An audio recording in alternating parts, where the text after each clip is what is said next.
Sometimes in life, it takes going through the same situation, dealing with the same people, repeating the same patterns, and getting the same outcome over and over again, before finally realizing every open door isn't meant to be walked through. Sometimes we spend so much time asking God, what is my purpose? Is this what I'm supposed to be doing? Should I take this opportunity? Should I stay? Should I leave? Is this door from you? But one of the biggest mistakes we can make is walking through a door before praying for discernment. Just because a door opens doesn't mean God opened it. Just because an opportunity looks good doesn't mean it's good for you. And just because you can walk through a door doesn't mean you're supposed to. Sometimes we want something so badly that we convince ourselves it must be meant for us. We ignore the warning signs. We ignore the lack of peace. We ignore what the situation is doing to us because we're too focused on what we might lose if we walk away. But sometimes your blessing isn't on the other side of that door. Sometimes the blessing is having enough discernment to close it. Think about a job. The salary may be great. The benefits may be great. On paper, it might look like everything you prayed for, but you're miserable. You're being mistreated. Your confidence is disappearing.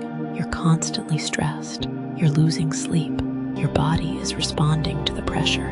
You don't even feel like yourself anymore. Yet you keep walking through that door every day because the paycheck makes you afraid to leave. At some point, you have to ask yourself, what is this opportunity costing me? The same thing can happen in relationships. Sometimes we stay because it's familiar.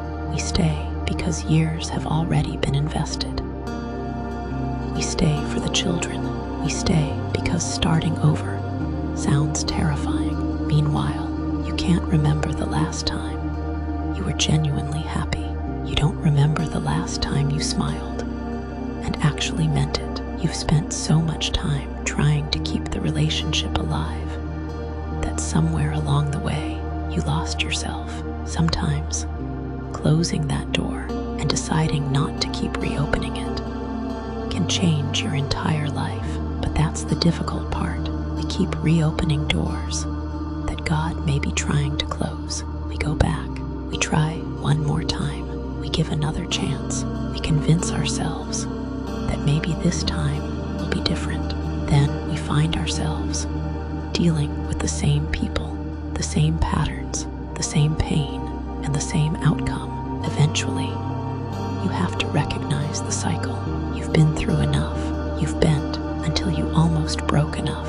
You've sacrificed enough of yourself trying to make things work that were draining the life out of you. Maybe this time, instead of immediately walking through the door, you wait, pray, ask God for discernment. Give yourself 3 days. Give yourself 3 weeks, if necessary.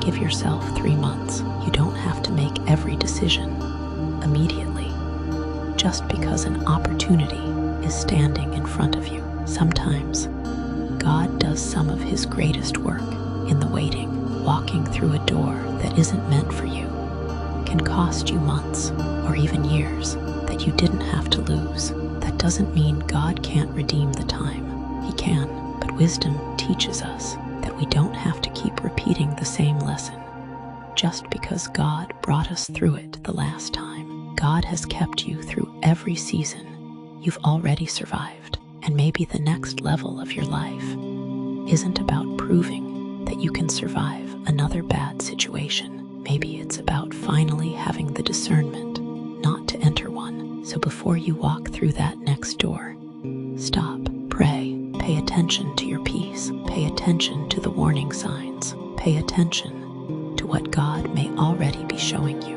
and then ask yourself one question. Does this door deserve my yes, or does this door require me to walk away?